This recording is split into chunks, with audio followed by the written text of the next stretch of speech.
Aceh sendiri di 2022 saat ini ada penurunan kuota biosolar. Dari tahun 2021 sebelumnya kita mendapatkan 373.498 KL setahun, dan di tahun 2022 turun ke 365.297. Jadi kurang lebih turun 8.000 KL dalam setahun. Nah ini sekitar 2,2%.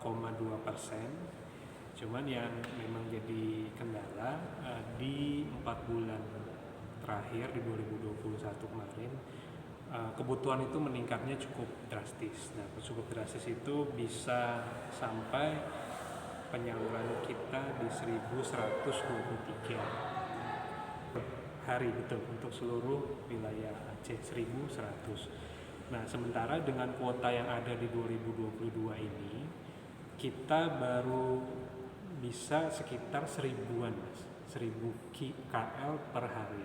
Jadi dari rata-rata di 4 bulan terakhir di 2021 memang perlu kita turunkan kalau memang kita pengen kuota ini sesuai. Berapa banyak pengurangannya, mungkin kira-kira sekitar 100 KL per hari. Nah 100 KL itu akan terbagi rata sampai akhir tahun supaya on kuota. Walaupun kita akui juga di dalam perjalanannya nanti pasti akan ada fluktuasi, Mas. Ketika ada satgas, ketika nanti ada musim PPKM lebih longgar lagi nanti, atau nanti ada hari-hari besar, nah itu kita prediksikan memang akan lebih tinggi lagi. Jadi ini mumpung di awal tahun, dari sisi Pertamina kami coba untuk menyalurkan sesuai dengan ketersediaan kuota. Walaupun kita juga tidak langsung drastis, tapi bertahap kita menuju ke kuota yang diberikan. Sekedar informasi juga, saat ini memang harga minyak dunia kembali naik lagi mencapai hampir di atas 100 USD per barrel. Jadi kalau bisa dibilang kemarin di level 90 aja harga industri itu bisa 13.000 sampai 15.000 rupiah per liter.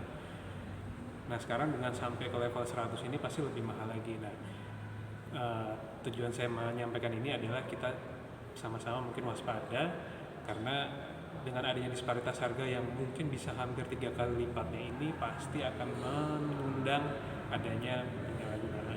Kami dari sisi SPBU akan coba meminimalisir itu dengan digitalisasi input nomor polisi.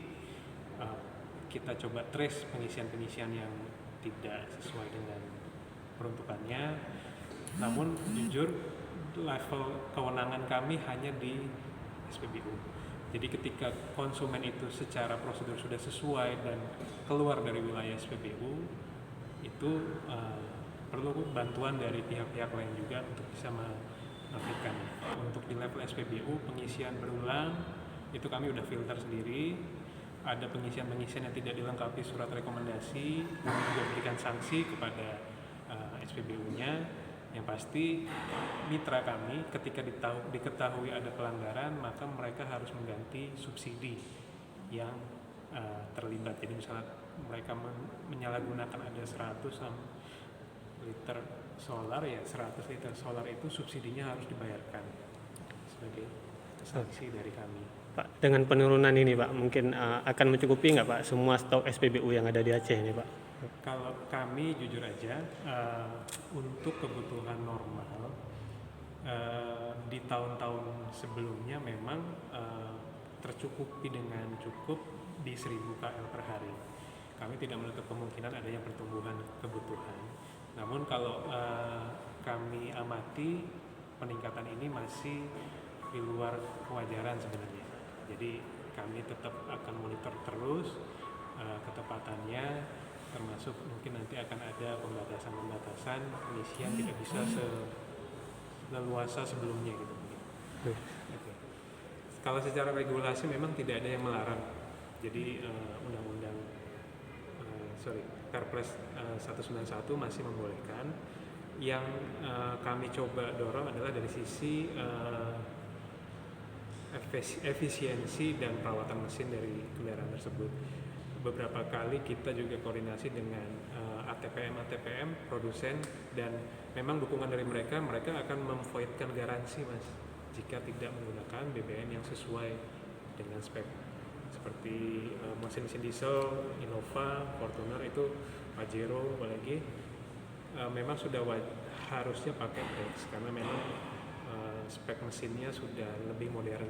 Dan memang ketika kita pakai Pertamina Dex, Bapak Ibu boleh cek sendiri, tidak ada lagi jelaga-jelaga hitam, asap hitam seperti kita pakai solar. Dia lebih bersih, lebih halus, dan pasti mesin lebih awet. Untuk SPBU nih Pak yang melanggar mungkin? Ada beberapa yang sudah kita keluarkan. Jadi biasanya kalau untuk SPBU yang terbukti menyalahgunakan penyaluran biosolar, kami memberikan sanksi penghentian pasokan ke situ. Kita tutupi dengan SPBU yang lainnya. Jadi sudah ada sekitar 2 atau 3 SPBU yang di awal tahun ini sudah kami keluarkan sanksi. Kalau untuk sanksi pertama 1 bulan. Nanti kalau dia mengulangi lagi bisa jadi lebih lama lagi. Rawan sebenarnya hampir rata sih Mas.